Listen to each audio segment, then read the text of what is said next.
بسم اللہ الرحمن الرحیم۔ اے مسلمانوں، میں تمہیں زیادہ سے زیادہ ایسے نیک اعمال کرنے کی نصیحت کرتا ہوں جو تمہارے مرنے کے بعد تمہارے لیے ثواب جاریہ بنے۔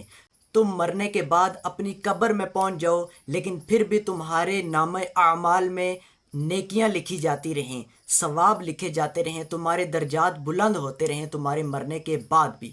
پیارے بھائیو، نبی کریم رعوف الرحیم حضرت محمد مصطفیٰ صلی اللہ علیہ وآلہ وسلم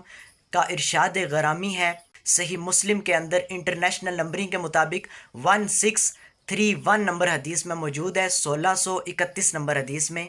کہ نبی کریم صلی اللہ علیہ وآلہ وسلم نے فرمایا کہ انسان جب مر جاتا ہے تو اس کے اعمال کا سلسلہ منقطع ہو جاتا ہے سوائے 3 طرح کے اعمال کے۔ نمبر 1 صدقہ جاریہ، نمبر 2 یا وہ علم جس سے فائدہ اٹھایا جائے، اور نمبر 3 یا نیک اولاد جو دعائے مغفرت کرے۔ یعنی اس حدیث کا مطلب یہ ہے کہ انسان جب دنیا سے چلا جاتا ہے نا، جب وہ مر جاتا ہے تو اس کے جتنے بھی وہ نیک اعمال کرتا تھا نا دنیا میں، نمازیں اس نے پڑھیں، روزے اس نے رکھے، زکوٰۃ دی، حج کیے، عمرے کیے، قرآن مجید کی تلاوت کی، بہت زیادہ وہ تسبیحات پڑھتا تھا، سبحان اللہ، الحمدللہ، اللہ اکبر اور دیگر تسبیحات وہ پڑھتا تھا، اور کئی اس نے نیک کام کیے، وہ تو نیک اعمال کا سلسلہ اس کا بند ہو گیا، اب اس کے نامہ اعمال میں نیکیاں لکھنا بند ہو گئیں۔ لیکن 3 طرح کے اعمال ہیں جن کا ثواب مرنے کے بعد بھی جاری رہتا ہے۔ ان میں نمبر 1 صدقہ جاریہ، یعنی ایسا صدقہ جس کا ثواب مرنے کے بعد بھی جاری رہے۔ پیارے بھائیو، صدقہ جاریہ سے کیا مراد ہے؟ صدقہ جاریہ سے مراد ہے کہ کوئی بھی ایسا صدقہ کرنا جس کا ثواب مرنے کے بعد بھی جاری رہے، قیامت تک جاری رہے۔ اس کی کئی زیادہ صورتیں، بہت صورتیں اس کی صدقہ جاریہ کی۔ ہر شخص اپنی استطاعت کے مطابق ضرور زیادہ سے زیادہ صدقہ جاریہ کرے۔ پیارے بھائیو، اس کے لیے ضروری ہے کہ جو شخص جتنی زیادہ طاقت رکھتا ہو نا، جو زیادہ طاقت رکھتا ہو، یعنی امیر ہو بہت زیادہ، یعنی پیسے والا ہو، بہت دولت مند ہو، تو وہ بڑے بڑے ہسپتال بنائے اللہ کی رضا کے لیے۔ اسی طرح اپنے حصے کی زمین جو ہے وہ اللہ کے نام پر وقف کر دے، کسی مسجد کی تعمیر کے لیے، اسی طرح کسی قبرستان کی تعمیر کے لیے اپنے حصے کی زمین وقف کر دے، یا وہ کوئی سکول تعمیر کر دے جہاں پر بچوں کو دینی اور دنیاوی تعلیم دی جائے۔ اسی طرح وہ ایمبولینس خرید کر اللہ کے نام پر وقف کر دے تاکہ مریضوں کو جو ہے وہ بر وقت اسپتال میں پہنچایا جائے۔ وہ اللہ کی راہ میں باغ صدقہ کر سکتا ہے، پورے باغ جو ہے وہ غریبوں مسکینوں کو دے سکتا ہے۔ اسی طرح بڑے بڑے کام کرے، رفع عامہ کے کام کرے، بڑے بڑے کام کرے جتنی اس کی طاقت ہے۔ مسافر خانے بنا سکتا ہے، وہ لوگوں کے لیے رہائش گاہیں بنا سکتا ہے۔ جو لوگ دور دور سے نوکریاں کرنے یا کاروبار کرنے شہروں کی طرف جاتے ہیں اور ان کو رہائش کا مسئلہ ہوتا ہے، ان کے لیے رہائش گاہیں بنا دے۔ اسی طرح لوگوں کے لیے لنگر خانے اللہ کے نام کے تعمیر کر دے، بڑے بڑے کام کر سکتا ہے۔ لیکن جو شخص اتنی طاقت نہیں رکھتا کہ وہ اس لیول کے کام کرے، تو وہ اپنی استطاعت کے مطابق صدقہ جاریہ کر سکتا ہے۔ اس میں پیارے بھائیو، اسلام ہمارا کتنا پیارا دین ہے، دیکھیں اس نے ہمیں اتنی زیادہ سہولیات فراہم کی ہیں، اتنے زیادہ صدقہ جاریہ کے دروازے ہمارے لیے کھول دیے ہیں کہ ہم اندازہ نہیں لگا سکتے۔ نبی کریم رعوف الرحیم حضرت محمد مصطفیٰ صلی اللہ علیہ وآلہ وسلم نے تو یہاں تک فرما دیا، حدیث کا مفہوم ہے کہ جو کوئی مسلمان بھی اللہ کی رضا کے لیے کوئی کسی درخت کا کوئی پودا لگائے یا کسی کھیتی میں بیج بوئے، تو اس میں سے جتنے بھی پرند یا انسان یا جانور کھاتے ہیں تو یہ بھی اس کی طرف سے صدقہ ہو جاتا ہے، یعنی یہ بھی اس کے لیے صدقہ بن جاتا ہے۔ اب درخت تو ایسی چیز ہے، درخت اور پودے کے جیسے آم کا درخت ہو گیا، سیب کا درخت ہو گیا، مالٹے کا درخت ہو گیا، یا کوئی بھی ایسا درخت، یہ تو کئی سال تک جو ہے وہ قائم رہتا ہے، اس کے مرنے کے بعد بھی قائم رہے گا۔ اسی طرح پیارے بھائیو، کسی ہسپتال میں ویل چیئر کو جا کر رکھ دینا، کسی مسجد کی تعمیر میں حصہ لے لینا، مسجد کی اگر پوری وہ تعمیر نہیں کر سکتا اپنے خرچے پر، وہ صرف مسجد کی تعمیر میں حصہ تو لے سکتا ہے نا جتنی اس کو طاقت ہے۔ مسجد کے اندر کسی چیز کی ضرورت ہے وہ پوری کرے۔ اسی طرح کسی کو نماز پڑھنے کے لیے جائے نماز دے دینا، کسی کو تسبیح دے دینا، کسی کو پگڑی دے دینا، ٹوپی دے دینا سر ڈھانپنے کے لیے، کسی کو قرآن مجید پڑھنے کے لیے دے دینا۔ تو اسی طرح بہت زیادہ صورتیں صدقہ جاریہ کی۔ اور اسی حدیث میں جو دوسری چیز نبی پاک صلی اللہ علیہ وسلم نے فرمائی جس کا ثواب جاری رہتا ہے، وہ ہے وہ علم جس سے فائدہ اٹھایا جائے۔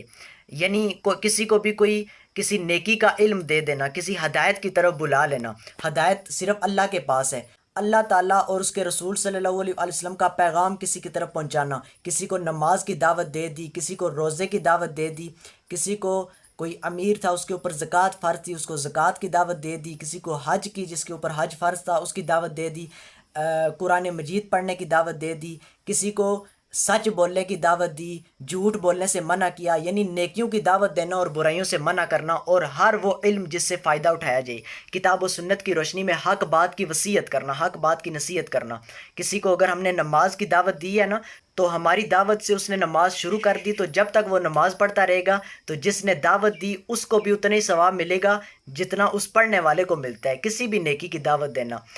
باقاعدہ نبی پاک صلی اللہ علیہ وسلم کی حدیث موجود ہے صحیح مسلم کے اندر کہ نبی کریم صلی اللہ علیہ وسلم نے فرمایا، حدیث کا مفہوم ہے کہ جس شخص نے کسی کو ہدایت کی دعوت دی تو اسے اس ہدایت کی پیروی کرنے والوں کے اجر کے برابر اجر ملے گا اور اس کے اپنے اجر میں بھی کوئی کمی نہیں ہوگی۔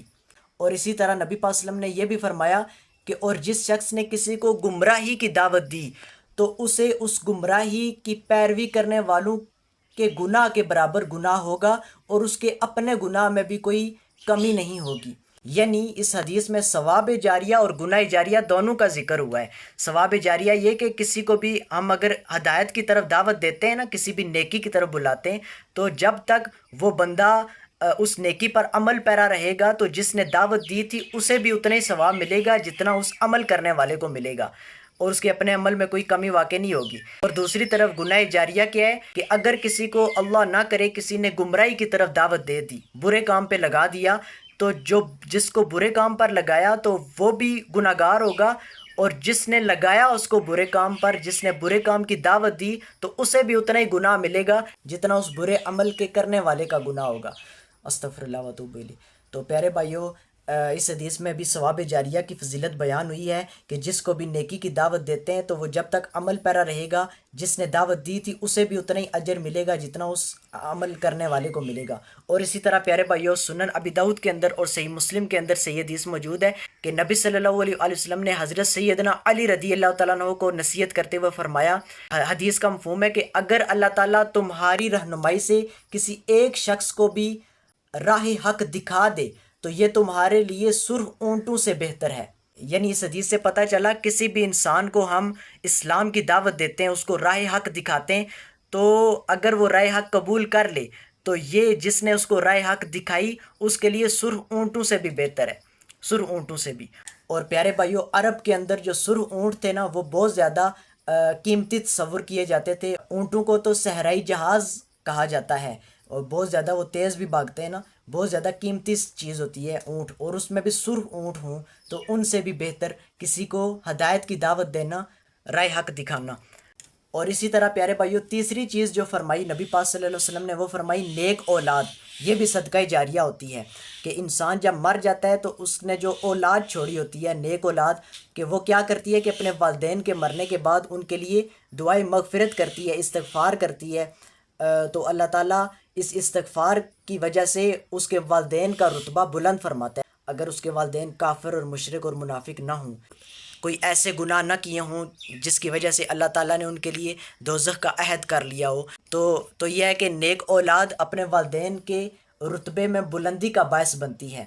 جب انسان کو اللہ تعالیٰ اولاد سے نوازتا ہے تو اسے چاہیے کہ اپنی اولاد کی اچھی پرورش کرے، اس کو صحیح راستے پر لگائے، اسے دیندار بنائے، اسے اللہ کا خوف دلائے، اسے نبی کریم صلی اللہ علیہ وسلم کی پیاری پیاری سنتوں پر عمل کرنے والا بنائے۔ تو جب نیک راستے پر چلتی ہے نا اولاد اپنے والد کی رہنمائی سے، اپنی والدہ کی رہنمائی سے، تو پھر وہ والدین کے لیے اجر کا باعث بن جاتی ہے۔ اگر والدین جنتی ہیں اور وہ نچلے درجے میں ہیں تو جب نیک اولاد ان کے لیے دعائیں مغفرت کرے گی، استغفار کرے گی، نیک اعمال کرے گی، تو اللہ تعالیٰ ان کے درجات بلند کر دے گا اور اپنی اولاد کے برابر ان کو اعلیٰ درجے میں جگہ عطا فرما دے گا۔ اگر دوزخ ثابت ہو چکی ہے نا کسی شخص کے والدین کے اوپر، تو پھر اس کی اولاد کے ثواب سے، اس کی اولاد کے استغفار سے اس کے والدین کو کوئی فرق نہیں پڑنے والا۔ اگر دوزخ ثابت ہو چکی ہے، دوزخ اگر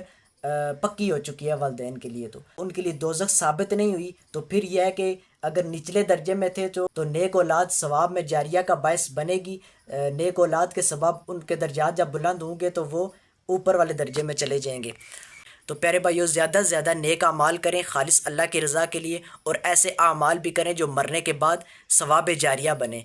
اور پیارے بھائیو، نیک نیتی کے ساتھ کریں، خالص اللہ کی رضا کے لیے کریں، کیونکہ ہر وہ عمل جو اللہ کے علاوہ کسی اور کے لیے کیا جاتا ہے نا، وہ عمل رد ہو جاتا ہے، وہ قبول نہیں ہوتا۔ اللہ تعالیٰ وہی عمل قبول کرتا ہے جو خالص اس کے لیے کیا جائے، صرف اس کی رضامندی مقصود ہو، کوئی ریاکاری، دکھاوا یا کوئی اور چیز اس میں نہ ہو، کوئی اور کسی اور چیز کی ملاوٹ نہ ہو، اور پوری نیت کے ساتھ کیا جائے۔